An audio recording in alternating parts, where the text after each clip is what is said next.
अस्सलाम वालेकुम नाज़रीन। इबरत न्यूज़ एसडीएम में मां आहियां राहिब गाओ।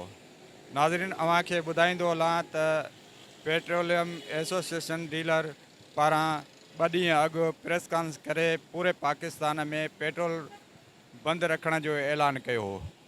पर अवाम खे ॿुधाईंदो हलां त अवाम जे लाइ ख़ुशख़बरी आहे त पेट्रोलियम वारो वफ़ाक़ी वज़ीर पेट्रोलियम एसोसिएशन वारनि सां गॾिजाणी करे संदन मुतालबा मञे वरिता आहिनि।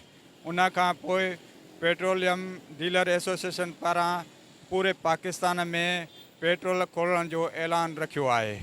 नाज़रीन, सुभाणे खां अव्हांखे सभिनी पेट्रोल पंपनि तां पेट्रोल मिलंदो। को बि पेट्रोल बंदि न रहंदो। कैमरामैन शेख वकार सां गॾु राहिब गाओ, इबरत न्यूज़, कराची।